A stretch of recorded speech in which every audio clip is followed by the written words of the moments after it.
Carlson, of course, was on Fox News, and for the last several months, he has really picked up the mantle of Bill O'Reilly, and he has been caping for all of the aggrieved white men in America. Well, last night they were having a conversation about Brett Kavanaugh, and this issue came up, and he made this point about the issue of race, and then he decided to bring up the MLK Memorial for some reason.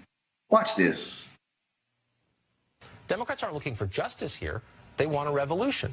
For 60 years, they have been telling us that it is immoral to judge people by their skin color, and they were right about that, absolutely right. They put up a monument to Martin Luther King on the National Mall just in case we forgot. Okay, I want you to play that again, because I want you to hear it again. Democrats aren't looking for justice here. They want a revolution.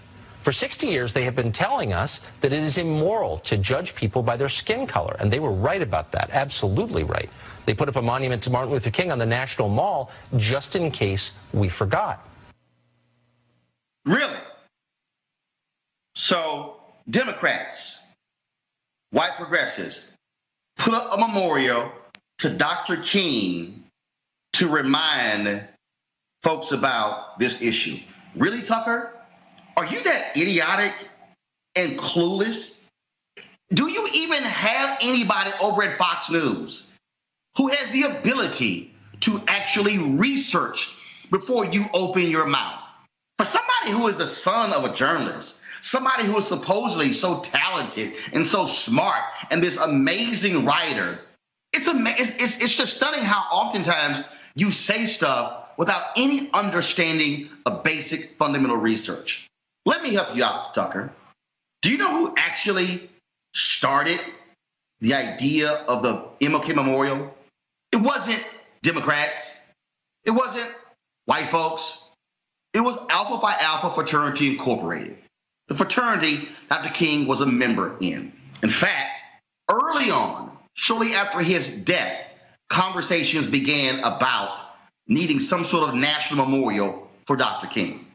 But if you look at the Washington Post story from August 25th, 2011, Tucker, you will discover that the idea really began at a dining room table at a home in Silver Spring, Maryland, not far from where you do your show every single night.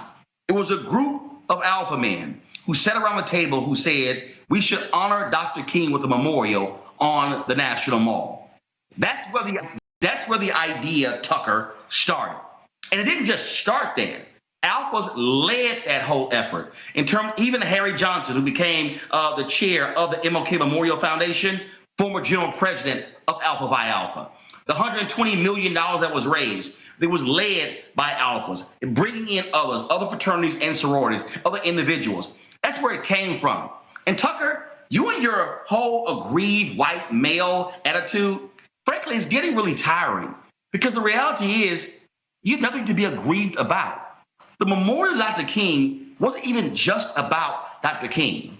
The memorial to Dr. King, he served as the symbol of the entire Black freedom movement. Tucker, why don't you actually go listen to his Nobel Prize winning speech, where he said in his speech, he said he accepted the Nobel Peace Prize on behalf of the entire movement. That's what he said. And so when we look at that memorial, it's not just for Dr. King. It's for Fannie Lou Hamer, Septima Clark. It's for Dorothy Cotton. It's for Hosea Williams and Fred Shuttlesworth and Reverend Jackson and Reverend Andrew Young and E.D. Nixon. And the list goes on and on and on. We could name a litany of civil rights leaders. That's what it's for. It's for those foot soldiers in Selma. It's for the folks who were beaten in Birmingham. It's for those. It's for a white pastor, James Reed, who was killed in Selma. It's for all of those individuals, Tucker, who forced America to be the nation it said it's supposed to be. See, there's a reason, Tucker, it's on the National Mall. Because in America, we hail Abraham Lincoln, and we hail Franklin Delano Roosevelt, and we hail Thomas Jefferson, and we hail all of these figures. But it took Dr. King and others, as he said, to redeem the soul of America, to force America to say, you're going to be the nation in reality that you are on paper. That's why the memorial is there. And see, I know it's rough for guys like you, Tucker. I know it's rough for you to have to drive by every single day and to see this monument to this black man. See, I know it's real difficult because the reality is this here. The monument is a reminder about the reality of race in America. The fact that it is the only memorial to an African American on the National Mall says a hell of a whole lot, Tucker, about America. It is also the only non-president with a memorial. Why is this important? Because, Tucker, guys like you really are uncomfortable with where America is going. Guys like you can't handle that in 25 years, America is going to be a nation that has majority people of color. See, guys like you can't deal with the fact that you won't get to make all of the decisions. See, I know it's tough. I know it's so hard because, I mean, you guys have been in control, right? Man, you've been in control of America for so long. I mean, you ran the Native Americans off of their land. And of course, then you put into place one of the most sadistic slavery institutions the world has ever seen. See, I know it's real tough because even after the Civil War and after Reconstruction, then you put in place Jim Crow, and then you ran that system and you control the monetary policies of America, the political policies. We know that 113 Supreme Court justices, 107 have been white men. See, I know things are just so tough for white men because we've had 45 U.S. presidents and 44 have been white men. See, I know it's just so hard for all you white guys now that you have to give up a few of the Fortune 500 CEO jobs in America because, oh my goodness, how dare somebody say, let's hire a white woman or a black woman or a black man or Latino. See, I know it's just so rough, and you guys don't get to control everything in America like you have done up to this point. But Tucker, guess what? You're going to have to suck it up. You're going to have to deal with the reality. Like I told the white supremacist Richard Spencer, we're not going anywhere. And I know that's hard for you, but you're going to have to deal with it because everywhere you turn, we're going to be there. At the store, at the mall, in your neighborhood, where your kids go to school, and we're also going to be at Fox News. Oh, yeah, more of us are going to be there, too. Because, see, you're not going to be able to survive only talking to white America, Tucker. You're going to have to learn how to talk to the rest of us, the folks who've actually made America be the nation it's supposed to be.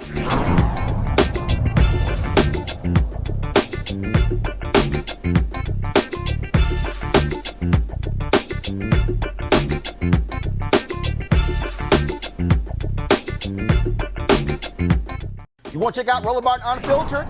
YouTube.com/Roland S. Martin. And subscribe to our YouTube channel. There's only one daily digital show out here that keeps it black and keep it real. It's Roland Martin Unfiltered. See that name right there? Roland Martin Unfiltered. Like, share, and subscribe to our YouTube channel. That's YouTube.com/Roland S. Martin. And don't forget to turn on your notifications so when we go live, you'll know it. All right, folks, here to break down today, Mike Flynn in the court. We're joined by legal analyst Monique Presley, Washington, D.C., and we have Yodita Welday, attorney, and also, she's also a judge, y'all. I don't know what they were thinking in Dallas, but okay. And she says legit, that is real. She's actually a judge, like a robe and everything, and not bought. About Michael Flynn. and not bought at the store. So shocking. So, all right, let's get right to it. First of all, folks, back to our Roland Martin Unfiltered video in just one moment. Now, a word from one of our Roland Martin Unfiltered partners. You've heard me say it before, and I will say it again. Write down this website, marijuanastock.org. That's marijuanastock.org. I'm going to tell you why it matters. Legal marijuana has grown to become a $9 billion industry in roughly 6 years. Forbes magazine predicts the market will continue to grow to nearly $50 billion in the next 10 years. So whether you like it or not, legal marijuana is a growing industry, and it is only going to get bigger. Now, if you're an investor, you get it. You look for business models that are easy to understand in industries that are trending up. Our friends at Transatlantic Real Estate made their business very simple. They buy land that supports legal marijuana operations and lease it to high-paying tenants. So you are investing in the landlord of a licensed marijuana farm. Stop working so hard for your money. Let your money start working for you by investing in the legal cannabis industry. You can invest as little as $300 up to $10,000. But you can't wait. This crowdfunding opportunity is only available for a few more days. They say that you either make things happen, watch things happen, or sit around wondering what happened. Don't be the person watching and wondering. Don't let another investment boom get away from you. It's time to make something happen for you and your family. And don't forget my pro tip. To be included, you must complete and confirm your application. And be sure to complete the process. Go to marijuanastock.org. That's marijuanastock.org. Get in the game, folks. Do it now before time runs out. Now back to your Roland Martin Unfiltered video. This black judge was not playing around today, Monique. No. And all I can really say is this is one of those moments. It reminds me of that scene in Pretty Woman when Julia Roberts goes back after she had been clowned and she walks into the boutique and she's like, "You work on commission, right? Big mistake. Huge. I don't understand what Flynn's lawyers were thinking about when they were in front of the Honorable Emmett G. Sullivan. And they thought that there was going to be some sort of skate, and just because everybody else agreed, when they did that clown memo where they're like, oh, but it really was a conspiracy and blah, blah, blah. Listen, this is the same Judge Sullivan who was over the Ted Stevens trial. This is the same Judge Sullivan who a few months ago turned a plane around in midair.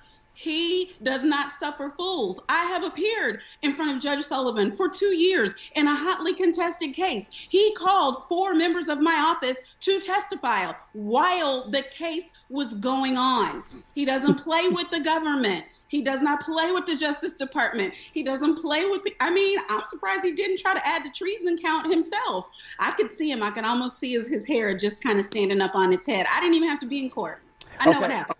So your D, it was a trip watching this whole thing play out because this was sort of like in track where somebody walk your ass down. Like you've got this like huge lead and then somebody like just straight sucks you up and walks you down. He was sitting there going, so why y'all didn't charge him with treason? And then he was like, you were national security advisor. And he was just, okay, so let's talk about entrapment. Everything that his attorneys were saying, he got entrapped by the FBI.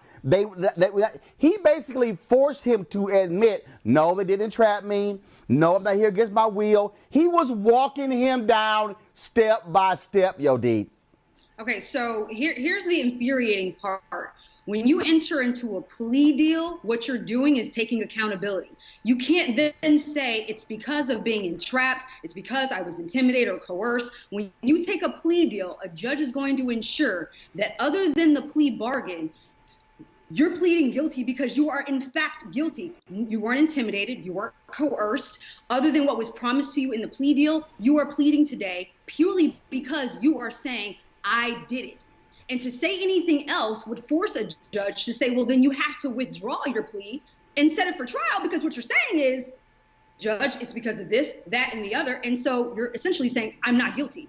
Set it for trial. Number 2, why are people shocked by this judge? One, I think the judges or the lawyers, like Monique said, they dropped the ball. when you go before a judge, you should already kind of know what this judge is about. You prepare for what the judge's temperament is. Number two, the judge has the ultimate say, even if you have a plea bargain. They have the ultimate say. So what you should prepare for is for it to go either way. So I'm not sure why people are shocked. Maybe the things he was saying, cool.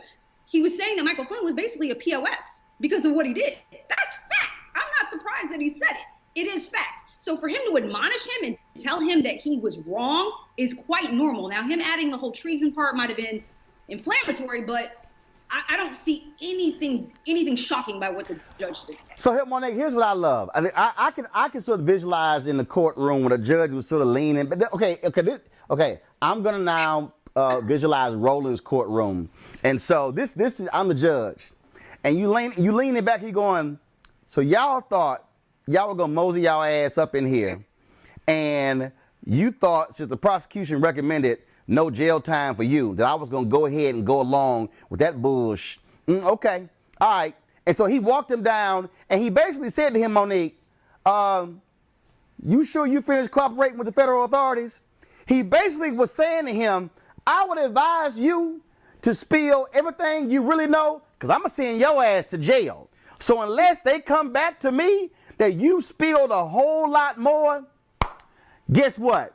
I'm going to send you to jail right now. And that's why he asked him, do you want me to, suspend the sentencing so you can finish cooperating with the feds?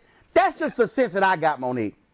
It wasn't a sense he didn't basically do it. He did it. He asked him 3 separate times. First, it's my understanding, he asked him multiple times, are you sure that you want to enter this plea? And that's basically, as long as they've been discussing this, Flynn had already allocated a lot of things that already happened where all of this should have been pro forma. But again, because, and I hate blaming lawyers, but because these high post lawyers, it's hubris, it's arrogance, government attorneys in front of Judge Sullivan never would have done something like that because they know whatever it is you think you're coming in here to do, you're in my room now. And whatever it is I decide to do is what goes. And so he asked 3 different times, maybe you want to delay this. Maybe you're not finished cooperating. Maybe, and by the 3rd time, apparently the lawyers got the hint, asked for a break, went to revamp, came up with that very nice letter. But see, why would they have done what they did? And see, here's the thing. It's not just that they sent in that hellish memo. It's that they forced Mueller's hand because then they had to check him and push back. Like, now, wait a minute.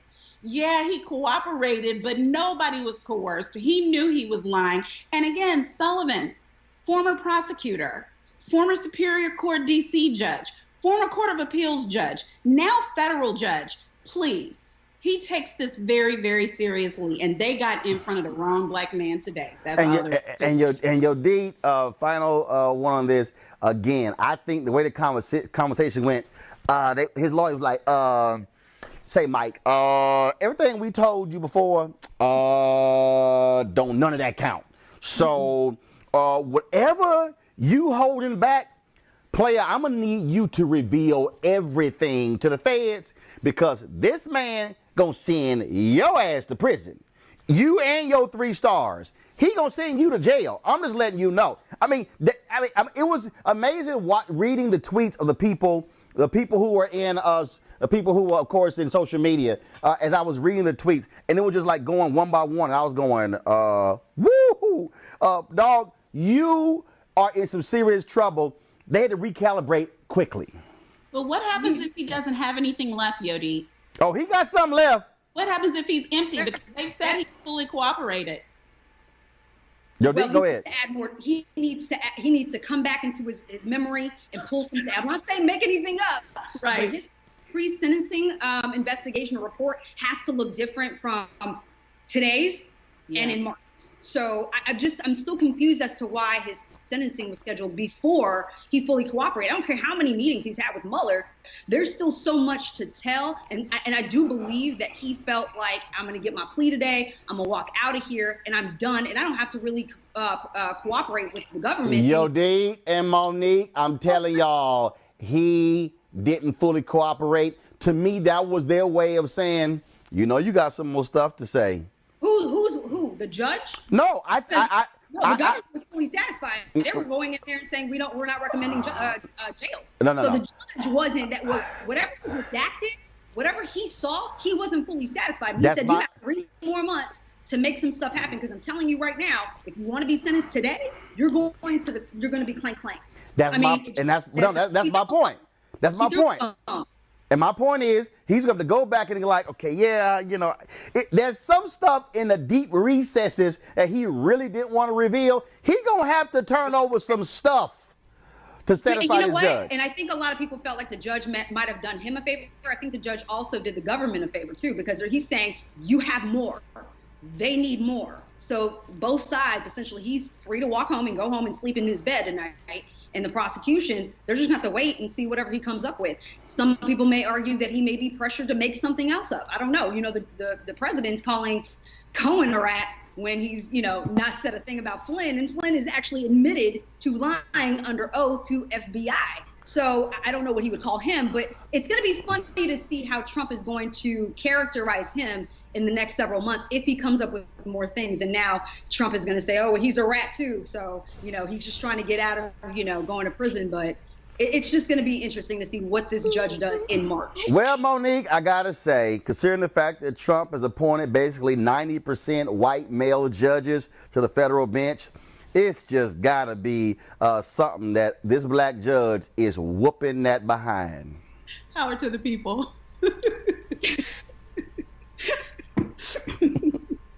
I don't know what to say about it. I've been in front of him a number of times. He is not an unfair judge. He can run hot, and they caught him wrong today. So the one thing they need to do before they come back is pray. Pray that it's not another run hot day. Sometimes he'll go back, he'll think about it, and, you know, it might be better. But he gave them a chance, because it wouldn't have been one of those Cohen things. Today's the day I want my sentence. I don't have anything more to say. I'm not going to fully cooperate. Just give me my time, and I'm going to roll out of here. And then he ended up with 3 years, but at least now he's done. Okay. Sullivan was cute. Mind you, and they could have gone to court today and completely kept quiet, like Monique said, but they had said something in that motion by talking about entrapment. Entrapped. The judge had to address that, because you're coming into court now and you're saying that you want to take this plea deal, but your attorneys just mentioned just the other week that this might not be as clear cut as you guys are trying to make it out to be.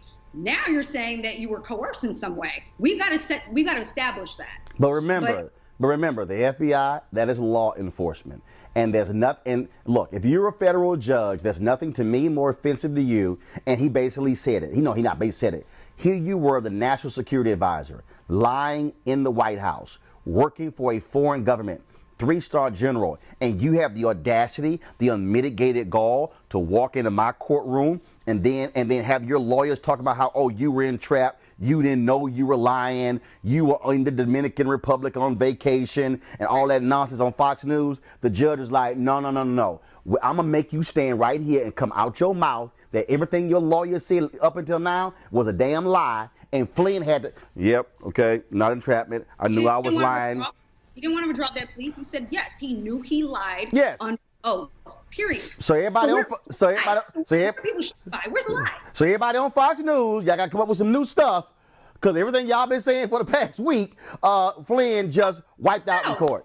They're saying that he was trapped now. This very second. Well, guess what? You can't say a man was trapped when the man himself admitting I wasn't trapped. That's how it goes. All right.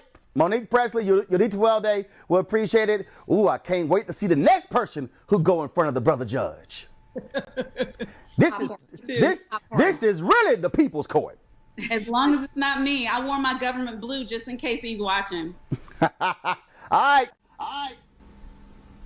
All right, folks. I certainly hope you enjoyed that legal analysis. Certainly different from what you're hearing on all the rest of these cable networks. There's only one daily digital show out here that keeps it black and keep it real. It's Roland Unfiltered. Because guess what? We come back live January 3rd. The blackest show on all of digital, cable, and broadcast. See that name right there? Roland Unfiltered. Hello. Y'all want some of this? YouTube.com/Roland S. Martin. And don't forget to turn on your notifications. There's only one show out here, folks, in the digital world that's focused on you. Because here's the piece. I ain't afraid of Fox News. Come back live January 3rd.